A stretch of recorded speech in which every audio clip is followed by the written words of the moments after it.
Chip அந்த இளஞ்சிவப்பு அருவிக்கிட்ட உட்கார்ந்து ஆப்பிள் சாப்பிட்டுட்டு இருந்துச்சு. திடீர்னு அந்த அருவியிலிருந்து வானவில் நிறத்துல பெரிய பெரிய குமிழிகள் வர ஆரம்பிச்சது. பாருங்க, ஒரு பெரிய குமிழி சிப்புவை நோக்கியே மெதுவா வருது. ஐயோ, சிப்பு இப்போ அந்த மேஜிக் குமிழிக்குள்ள மாட்டிக்கிச்சு. குமிழிக்குள்ள இருந்தபடியே சிப்பு மெதுவா காத்துல மிதக்க ஆரம்பிச்சது. அந்த குமிழியை தொட்டதும் மரம் அப்படியே ஒரு பெரிய லாலிபாப்பா மாறிடுச்சு. சிப்பு தொடுற இடமெல்லாம் இப்போ மிட்டாய் உலகமா மாறிக்கிட்டே இருக்கு. அங்க பாருங்க, அந்த பறவை இப்போ ஒரு பறக்குற கப்கேக் மாதிரி மாறிடுச்சு. சிப்பு ஒரு கிளையை பிடிக்க முயற்சி பண்ணுச்சு. ஆனா குமிழி இன்னும் வேகமா பறந்துச்சு. மேகங்கள் கூட இப்போ பஞ்சு மிட்டாயா மாறிடுச்சு. பார்க்க எவ்வளோ அழகா இருக்கு. திடீர்னு சிப்புவை நோக்கி நிறைய சின்ன சின்ன குமிழிகள் வர ஆரம்பிச்சது. சிப்பு வேகமா குமிழியை திருப்பி மத்த குமிழிகள் மேல மோதாம தப்பிச்சது.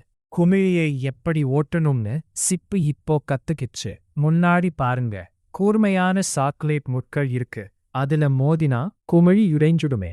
அப்பாடா, மயிரிழையில சிப்பு அந்த முட்கள்ல இருந்து தப்பிச்சுடுச்சு. அங்க பாருங்க, ஒரு பெரிய சாக்லேட் கழுகு சிப்புவோட குமிழியை உடைக்கத் துறக்குது.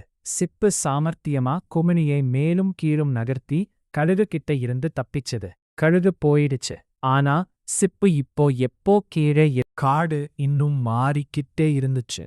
இதை சரி பண்ண சிப்பு ஒரு வழியை தேடிச்சு. அப்போதான் அந்த படிக மலையோட உச்சியில ஒரு தங்க நட்சத்திரம் மின்னுறதை சிப்பு பார்த்தது. தைரியத்தை வரவழைச்சுக்கிட்டு சிப்பு மெதுவா மலையை நோக்கி பறந்து போச்சு. இதோ அந்த நட்சத்திரக்கு பக்கத்துல வந்தாச்சு. இன்னும் கொஞ்சம் தூரம்தான்.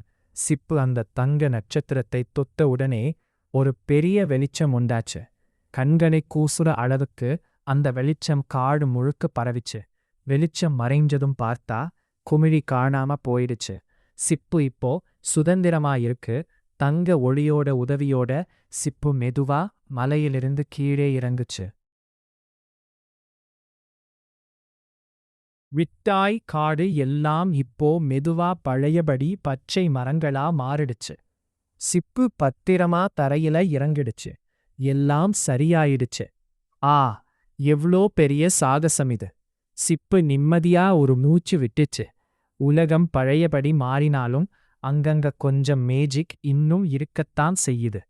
பதட்டப்படாம இருந்தா எந்த பிரச்சனையையும் சமாளிக்கலாம்னு சிப்பு கத்துக்கிச்சு. ஒவ்வொரு சாகசத்தையும் ரசிச்சு வாழணும் குட்டீஸ். அந்த தண்ணீர் துளியில தன்னோட சிரிப்பை பார்த்த சிப்புவுக்கு ரொம்ப சந்தோஷம். மலை